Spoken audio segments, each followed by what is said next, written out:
All right, so you ready to dig into some serious Lincoln lore? Always up for that. Yeah, It's fascinating how much we think we know about figures like Lincoln.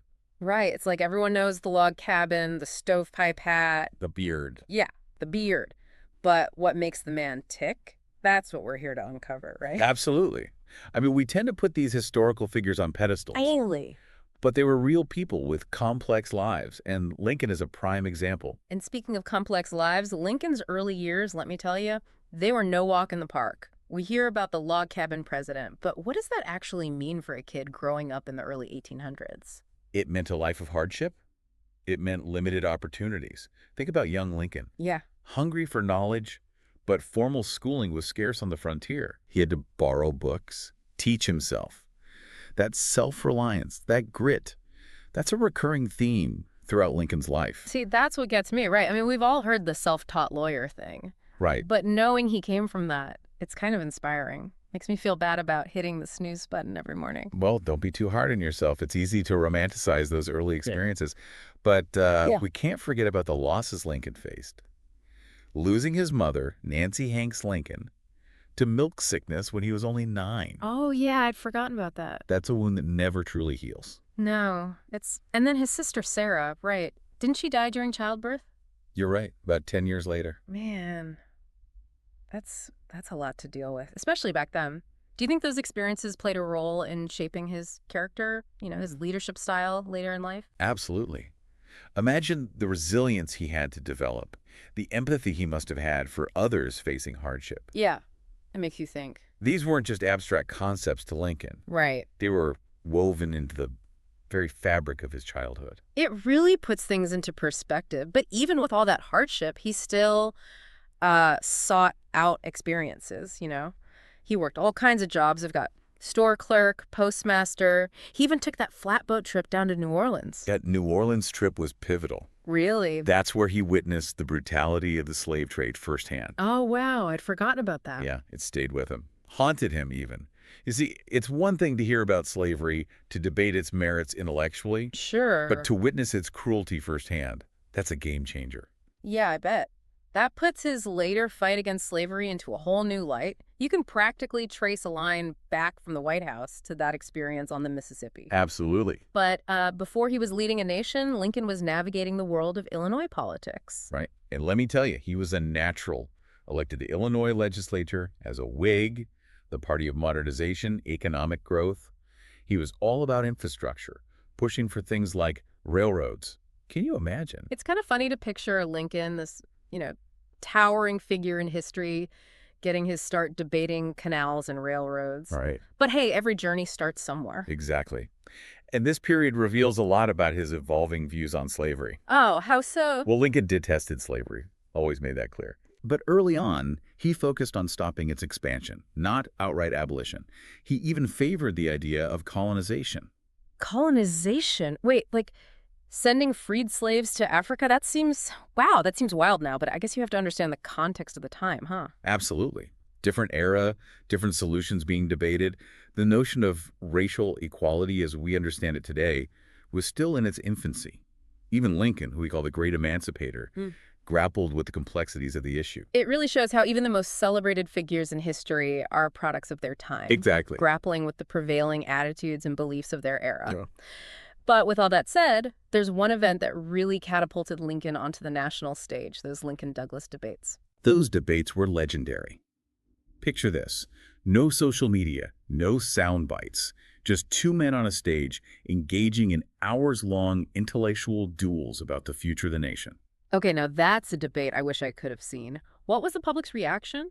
It wasn't exactly primetime TV, so I'm picturing something more along the lines of a boxing match than a political rally. You're not far off. People flocked to these debates by the thousands. The issues at stake, slavery and the preservation of the Union, were deeply personal and fiercely debated. And it was during those debates that Lincoln delivered his now famous House Divided speech. The one that goes, "A house divided against itself cannot stand." A powerful use of biblical imagery, wouldn't you say? It perfectly captured the precarious state of the nation teetering on the brink of civil war. It gives me chills just thinking about it. You have to wonder, does Lincoln realize at the time just how prophetic those words would become? It's hard to say, But what we do know is that the Lincoln-Douglas debates were a turning point for Lincoln, propelling him onto the national stage and setting the stage for his unlikely bid for the presidency in 1860. And what an election that was. It's almost impossible to imagine a presidential election more consequential, more divisive than the one that unfolded in 1860. It's like the entire country was holding its breath. And remember, Lincoln wasn't some political rock star at this point. He had served just one term in the House of Representatives. Yet here he was going up against political heavyweights like William Seward and Salmon Chase for the Republican nomination. It's a real underdog story, isn't it? I mean, this is the guy who literally split rails for a living, and yet he manages to win the nomination and then the presidency. It's a testament to his ability to connect with voters, particularly in the North. His message of preventing the expansion of slavery resonated deeply with a growing anti-slavery sentiment. But his victory was far from a landslide, wasn't it? Not even close. In fact, Lincoln wasn't even on the ballot in many southern states. You know, I always think about that when I hear people talking about how divided our country is today. Imagine winning the presidency without carrying a single southern state. It highlights the deep chasm that already existed between the North and the South. Lincoln's election, seen as a threat to their way of life, was the final straw for many in the South. And as we know, they acted on that fear. And so began secession winter. Even before Lincoln took office, 7 southern states had declared themselves out of the Union.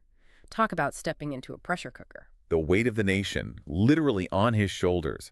And yet, in his first inaugural address, Lincoln delivered a masterpiece of reconciliation, pleading for unity while also making it clear that he would not tolerate secession. It was a masterclass in leadership, in navigating impossible odds. But as we all know, those pleas for unity fell on deaf ears. And with a Confederate attack on Fort Sumter, the nation was plunged into the abyss of civil war. A war that would test the very soul of America and transform Lincoln into a wartime president unlike any other. And that's a story we'll dive into right after this short break. It's kind of hard to wrap your head around, you know. The nation's fallen apart, brother fighting brother, and at the helm you've got Lincoln, this self-taught lawyer, thrust into a role he never could have imagined. And yet he rose to the challenge. Lincoln's presidency, especially during the Civil War, is a masterclass in leadership under pressure. I bet. And, I mean, this wasn't just politics anymore, right? This was about holding the very idea of America together. What kind of decisions did he face during those years? Decisions that would make even the most seasoned politicians sweat. Suspending habeas corpus, expanding executive power, and of course signing the Emancipation Proclamation. Actions that redefine the presidency itself. The Emancipation Proclamation, that's one I've always found fascinating. A little confusing, to be honest, didn't it? Like, free all the slaves? That's the common misconception, but it's a bit more nuanced than that. The Emancipation Proclamation, brilliant in its strategy, only freed slaves in Confederate-held territory. It was a military tactic as much as it was a moral declaration. So by framing it that way, Lincoln accomplishes 2 things at once. He weakens the Confederacy, maybe even sparks some slave revolts, and he makes it much harder for Europe to support the South. Exactly, a strategic masterstroke. But even with that, the war dragged on and the criticism mounted. The cost in human life was staggering. People were desperate for peace. It's easy to forget, looking back, that Lincoln wasn't some universally beloved figure. I mean, he wasn't some icon above reproach. He was a wartime leader making tough calls, and people weren't afraid to let him know how they felt. Absolutely. He faced opposition from all sides. Those who thought he wasn't doing enough to end slavery, and those who thought he was going too far too fast. It's a reminder that even in chaos and conflict, there are always multiple perspectives, multiple narratives competing for attention. Makes you think, with all that weight on his shoulders, did Lincoln ever doubt himself, ever question if he was the right man for the job? We can only speculate. But what we do know is that he never wavered in his commitment to preserving the Union. And ultimately, his resolve, his belief in the promise of America, that's what saw the nation through. And yet, just as victory was within reach, tragedy struck.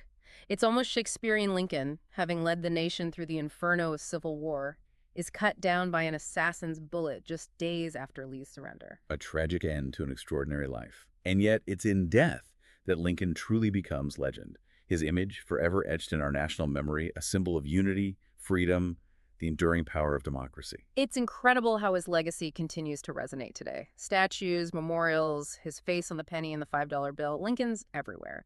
But knowing what we've talked about, the complexities of his views, particularly on race and how those ideas evolved over time, how do we grapple with his legacy today? That's the million-dollar question, isn't it?